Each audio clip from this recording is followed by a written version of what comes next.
Para entender a crise de 2008, precisamos começar olhando para o mercado imobiliário dos Estados Unidos nos anos 90 e começo dos anos 2000.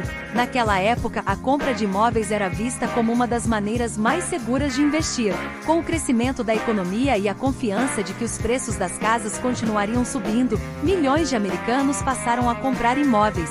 Esse fenômeno foi alimentado por bancos e outras instituições financeiras que ofereciam empréstimos a praticamente qualquer pessoa que quisesse uma casa, independentemente da capacidade de pagamento. Foi aí que surgiram as hipotecas subprime, que basicamente consistiam em empréstimos de alto risco, concedidos a pessoas que não tinham condições financeiras estáveis. Mas como esses empréstimos, que eram tão arriscados, acabaram atraindo tantos investidores? A resposta está na forma como os bancos empacotaram essas hipotecas em produtos financeiros chamados CDOs, ou obrigações de dívida colateralizada. Esses CDOs misturavam várias hipotecas, de diferentes níveis de risco, e eram vendidos para investidores de todo o mundo como investimentos seguros. E a razão pela qual os investidores compravam esses pacotes de hipotecas era simples: a ideia de que o mercado imobiliário sempre valorizava. Se alguém não conseguisse pagar, a casa poderia ser vendida e o banco recuperaria seu dinheiro. Mas como você já deve imaginar, essa lógica só funcionava enquanto os preços dos imóveis continuavam subindo. Entre 2000 e 2006, os preços das casas nos Estados Unidos cresceram rapidamente. Essa bolha imobiliária incentivou mais pessoas a comprarem imóveis, mesmo que não tivessem condições para pagar, porque confiavam que o valor das casas subiria e eles poderiam vender com lucro. Em 2006, o mercado começou a dar sinais de que essa bolha estava prestes a estourar. Os preços dos imóveis pararam de subir e começaram a cair. Com isso, as pessoas que tinham financiamento subprime, aquelas hipotecas de risco, começaram a se ver em um beco sem saída. Muitas famílias não conseguiam mais pagar as hipotecas e os bancos, por sua vez, passaram a reter milhares de casas que não conseguiam vender. A inadimplência se espalhou e o valor dos CDOs, aqueles pacotes que os bancos vendiam como seguros, despencou. Esse efeito dominó abalou as grandes instituições financeiras. Em 2008, o banco de investimentos Lehman Brothers, que havia investido fortemente nesses pacotes de hipotecas subprime, declarou falência.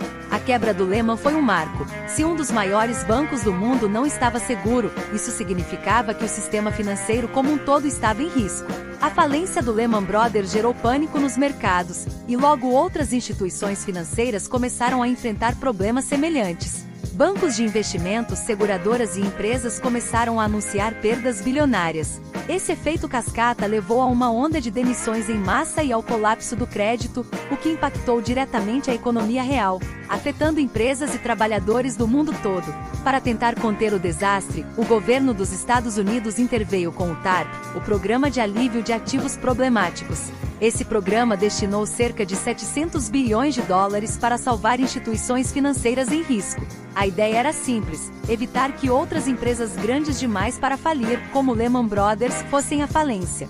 Mas esse resgate financeiro gerou polêmica. Milhões de pessoas perderam suas casas e seus empregos, enquanto os bancos que haviam causado a crise estavam sendo resgatados com dinheiro público. Muitas pessoas se perguntavam: por que os bancos que tomaram decisões arriscadas estavam sendo salvos enquanto o cidadão comum sofria as consequências? Após a crise, o governo dos Estados Unidos introduziu novas regulamentações financeiras para tentar evitar que algo assim acontecesse novamente. Entre elas, o Dodd-Frank Act foi uma das mais importantes, impondo uma série de restrições para impedir que os bancos continuassem a fazer investimentos arriscados sem supervisão. No entanto, alguns críticos argumentam que essas reformas não foram suficientes para eliminar completamente os riscos de uma nova crise. Além dos impactos econômicos imediatos, a crise de 2008 teve um efeito psicológico duradouro. Ela destruiu a confiança de muitos investidores, trabalhadores e famílias. O colapso do sistema financeiro abalou o conceito de segurança econômica e gerou desconfiança no próprio sistema bancário. A população passou a questionar a segurança do mercado financeiro e a exigir mais responsabilidade das grandes instituições. A crise também mostrou a interdependência global das economias. O que começou como uma crise imobiliária nos Estados Unidos rapidamente se espalhou, impactando a economia de países ao redor do mundo. Países que mantinham relações comerciais estreitas com os Estados Unidos, como os da União Europeia e várias economias emergentes, também entraram em recessão. A crise revelou que o sistema sistema financeiro global é vulnerável e interconectado, e que práticas arriscadas em um país podem afetar o mundo inteiro. E mesmo hoje, anos depois, as consequências da crise de 2008 ainda são sentidas. O mercado financeiro mudou, mas será que aprendemos a lição? Com o avanço das tecnologias financeiras e a popularidade de novos ativos de risco, como as criptomoedas, muitos se perguntam se estamos construindo as bases para uma nova crise.